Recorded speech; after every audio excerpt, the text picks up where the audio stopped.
అంటే గెలుస్తున్నాడు లేకపోతే గెలుపుకి కారణాలు ఏమై ఉండొచ్చు? దీని గురించి మాట్లాడుకున్న సందర్భంలో the very first factor undoubtedly అని ఒక మాట వినిపిస్తుంది. 2026 ఈ ఏడాది బంకిపూర్ ఉప ఎన్నికల్లో ప్రశాంత్ కిషోర్ బీజేపీ కంచుకొట్టుకున్న సీట్ ఒక పొలిటికల్ షాక్గా మారాలి. ఎందుకంటే 24 రౌండ్లు పూర్తయిపోయాయి, మొత్తం 31 రౌండ్లు ఉన్నాయి. ఇక్కడ బీజేపీ కంచుకోటలోనే పోటీ పెట్టడం. బంకిపూర్ చాలా కాలంగా బీజేపీకి బలమైన నియోజకవర్గం. బీజేపీ సీటుపై దశాబ్దాలుగా డామినెన్స్ చూపించింది. ఆల్రెడీ ప్రశాంత్ కిషోర్ రియాక్ట్ అవుతున్నారు. ప్రశాంత్ కిషోర్ రియాక్షన్ చూద్దాం. ప్రశాంత్ కిషోర్ రియాక్షన్ చూద్దాం. तो बिहार के भी 13 करोड़ लोगों ने आंख बंद करके मोदी जी को वोट दिया है.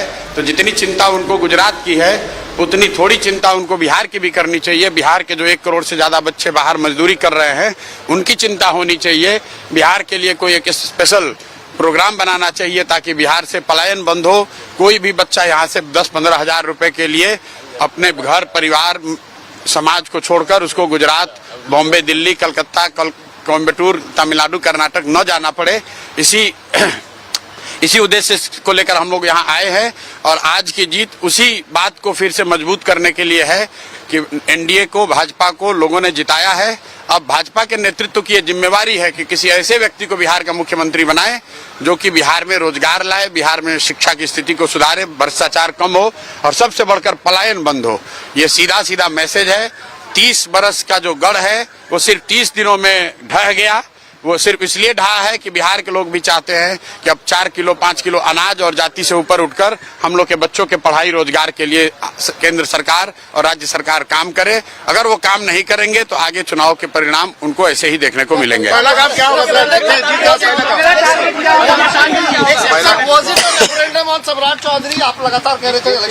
बिल्कुल, देखिए ऐसा है, लड़ाई व्यक्तिगत नहीं है. सम्राट चौधरी का जो चाल चरित्र चेहरा है वो पब्लिक डोमेन में है. अगर आप किसी अपराधी को बिहार का राजा मुख्यमंत्री बनाएंगे तो बिहार की तरक्की नहीं हो सकती है. तो हम लोग की लड़ाई किसी व्यक्ति से नहीं है. बहुमत भाजपा का है, एनडीए का है, मुख्यमंत्री तो उन्हीं का बनेगा. हम लोग बस इतना ही आग्रह कर रहे हैं, बिहार की जनता इतना ही आग्रह कर रही है, बांकीपुर की जनता इतना ही मोदी जी से आग्रह कर रही है कि किसी अच्छे चरित्रवान काबिल आदमी को बिहार का मुख्यमंत्री बनाइए ताकि बिहार के लोग भी इस बात का गौरव, बिहारी होने का गौरव कर सके, ताकि हम लोग के बच्चों के लिए भी पढ़ाई रोजगार की व्यवस्था हो. सब कुछ सुविधा अगर गुजरात के ही लोगों को मिलेगी तो सिर्फ बिहार के लोग कहाँ जाएंगे? गुजरात के लोग 1 लाख करोड़ के बुलेट ट्रेन पर चलेंगे वो ठीक है, लेकिन हम लोग को कम से कम पैसेंजर भी तो मिलना चाहिए. बिहार के लोग सिर्फ मजदूरी करने के लिए नहीं पैदा हुए हैं और 5 साल के लिए भाजपा को मैंडेट मिला है. उनको अच्छा आदमी देना चाहिए, अच्छे लोगों को मंत्रिमंडल में रखना चाहिए ताकि बिहार की तरक्की हो, बिहार का विकास हो. अगला टारगेट क्या है प्रशांत जी? हमारी पहला काम क्या होगा सर जीत के बाद? भाई पहला काम बस यही है कि बांकीपुर की जनता ने जो आशीर्वाद दिया है अपनी ओर से जो हो सकेगा बाकी. అది ప్రశాంత్ కిషోర్ ఫస్ట్ రియాక్షన్. గెలుపు దిశగా వెళ్తూ ఉన్నారు. గెలుపు దాదాపు ఖాయమైన పరిస్థితి. ఆఖరిలో ఉన్న మిరాకిల్ జరిగితే తప్ప యాజ్ ఆఫ్ నౌ అటువంటి పరిస్థితి కనిపించట్లేదు. ఆయన ఏమంటూ ఉన్నారు? ది వెరీ ఫస్ట్ పాయింట్ మీరు చూస్తుంటే కనుక బిహార్ సే పలాయన్ బంద్ హో అంటే బిహార్ నుంచి ప్రజలు వలస వెళ్ళిపోవడం, పలాయనం అంటే అక్కడి నుంచి వెళ్ళిపోవడమో లేకపోతే మేబీ పలాయనం చిత్తగించడం, అది ఫస్ట్ రిస్ట్రిక్ట్ చేయగలగాలి.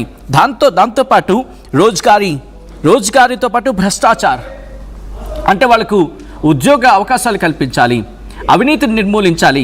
ఈరోజు భారతీయ జనతా పార్టీకి ఎదురుగాలి వీయడానికి ప్రధాన కారణం మాట్లాడుకున్న సందర్భం అంటూ ఆయన ఏమంటున్నారంటే సామ్రాట్ చౌదరి బీహార్ ముఖ్యమంత్రిగా సామ్రాట్ చౌదరి చరిత్ర ఎవరికి తెలియదు, బీహార్ ప్రజలకు తెలుసు. అటువంటి వ్యక్తిని మీరు కనుక ముఖ్యమంత్రి స్థానంలో కూర్చోబెడితే బీహార్ ప్రజల తీర్పు ఎలా ఉంటుందో ఈరోజు చూపించారు మీకు. నాకు వ్యక్తిగతంగా ఎవరితోనూ ఇష్యూస్ లేవు. ఐ రిపీట్, నాకు వ్యక్తిగతంగా ఎవరితోనూ విభేదాలు లేవు, కేవలం పాలనాపరంగా మాత్రమే అంటూ కూడా ఆయన చెప్పుకొచ్చారు. కేవలం అక్కడ ఇంకేమంటున్నారు? గుజరాత్ ప్రజలు ఒక లక్ష కోట్ల ఏదో అంటూ ఉన్నారు ఆయన. సారీ బహుశా సబ్జెక్ట్ ప్రాపర్గా మీకు కన్వే చేయలేకపోతుంది. అంటే ఒక ప్రాపర్ మెట్రోస్లోనూ ట్రైన్స్లోనూ వెళ్తూ ఉన్నారు. కనీసం ఇక్కడ ప్రజలకి కనీసం ఒక ప్యాసింజర్ ట్రైన్ కూడా లేదా అనే అర్థం వచ్చేలా మాట్లాడుతున్నారు. ఆయన విజయం దిశగా దూసుకుపోతున్నారు. జనసురాజ్ పార్టీ అధినేత ప్రశాంత్ కిషోర్ భారతీయ జనతా పార్టీకి బంకిపూర్లో గట్టిగా ఎదురుదెబ్బ తగిలిందా? యాజ్ ఆఫ్ నౌ ఎస్, ప్రస్తుతానికైతే ఆయన రియాక్ట్ అవుతూ ఉన్నారు. విజయం వైపు దూసుకొస్తున్న సందర్భంలో ఇది ఇన్ఫాక్ట్ జనసురాజ్ పార్టీ కూడా కీలకమైంది. ఇది మీరు చూడొచ్చు, దాదాపు 25 రౌండ్లు అనుకుంటా, correct me if I'm wrong, exactly 25 రౌండ్లు పూర్తయ్యాయి. 14,953 ఓట్ల ఆధిక్యంతో జనసురాజ్ పార్టీ అధినేత ప్రశాంత్ కిషోర్ దూసుకుపోతున్నారు. నీరజ్ కుమార్ భారతీయ జనతా పార్టీ నుంచి కంటెస్ట్ చేసిన నీరజ్ కుమార్ 36,023 ఓట్లతో ఆయన రెండో స్థానంలో ఉన్నారు. ఇక్కడ నేను రాజకీయ నాయకుని కాదు, ప్రత్యామ్నాయం అనే ఇమేజ్ ఇక్కడ ప్రశాంత్ కిషోర్ బిల్డ్ చేశారనేది వినిపించమాట. ప్రశాంత్ కిషోర్కు ఇప్పటికీ ఎన్నికల వ్యూహకర్తగా నేషనల్ లెవెల్లో గుర్తింపు ఉంది.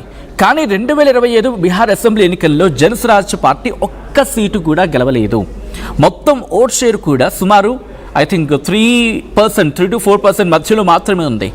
అంటే 2026 బంకిపూర్ ఫలితం వస్తే అది జనసురాజ్కి సాధారణ ఎన్నికల కంటే పీకే పర్సనల్ ఇమేజ్ ఎంతవరకు ఓటుగా మారిందో చూపించే ఒక టెస్టిమోనియల్, టెస్ట్ అంటూ ఉంటారు కదా, ఒక టెస్ట్గా మారుతుంది అనేది. అయితే భారతీయ జనతా పార్టీ ఓటు బ్యాంకులోకి వెళ్ళే అవకాశం. ఇక్కడ ఇంట్రెస్టింగ్ అంశం ఏంటంటే ఇప్పటికే కొన్ని లెక్కల ప్రకారం ప్రశాంత్ కిషోర్ 38,000 ఓట్లు సంపాదించుకునే అవకాశం ఉంది అని ఒక అంచనాలో టీవీ అలా కొనసాగింది. ఇప్పుడు ఈ స్టాటిస్టిక్స్ గురించి కాస్త పక్కన పెడితే ఆర్జేడీ ప్రధాన ప్రత్యర్థిగా నిలబడకపోవడం కారణంగా యాంటీ బీజేపీ ఓటు స్ప్లిట్ కాకుండా పీకే వైపు ఎక్కువగా కన్సాలిడేట్ అయ్యే అవకాశం కనిపిస్తుంది. మీరు ఆ నెంబర్స్ మీరు చూడొచ్చు, అక్కడ ఏం జరిగింది, ఆ ఈక్వేషన్ ఎక్కడ దెబ్బ కొట్టిందని చెప్పి మీరు చూడండి. భారతీయ జనతా పార్టీ 2వ స్థానంలో ఉంది, ఆర్జేడీ 3వ స్థానంలో ఉంది, తర్వాత ప్రగతిశీల్ జనతా పార్టీ, ఆ తర్వాత రాష్ట్రీయ లోక్ జనశక్తి పార్టీ, భారతీయ ఆమ్ అవామ్ పార్టీ, ఇలా అనేక పార్టీలు మీకు కనిపిస్తూ ఉన్నాయి. వీటి ఓట్ షేర్ కూడా చూడండి ఎంత కొత్త ప్రభావితం చూపిస్తూ ఉన్నాయి. మీరు ఆ డీటెయిల్ చూస్తే కనుక ఇంట్రెస్టింగ్, ఇక్కడ 514 ఓట్లు నోటాకి పడ్డాయి.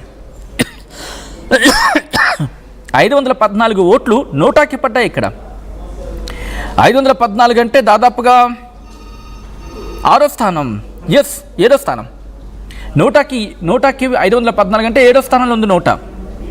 అండ్ ఇక్కడ మాట్లాడుకునే సందర్భంలో ఈక్వేషన్స్ ఎక్కడ క్యాలిక్యులేషన్స్ 70 అంటే RJD Bharatiya Janata party, RJD కావచ్చు లేకపోతే భారతీయ జనతా పార్టీకి మధ్య ఉండే కన్వెన్షనల్ పోటీ అంటూ ఉంటారు కదా, కన్వెన్షనల్ పోటీ అది పీకే కంప్లీట్గా మార్చేశాడు. ఎందుకంటే పీకే ఫ్యాక్టర్ మీరు చూస్తే కనుక భారతీయ జనతా పార్టీ లేకపోతే RJD, Bharatiya Janata party, RJD or Congress, వీళ్ళ ముగ్గురు మధ్య ఉండేది ప్రధానమైన పోటీ. ప్రశాంత్ కిషోర్ ఎంటర్ అయిన తర్వాత ప్రశాంత్ కిషోర్ పర్సనల్ ఇమేజ్ ఇక్కడ ఇంపాక్ట్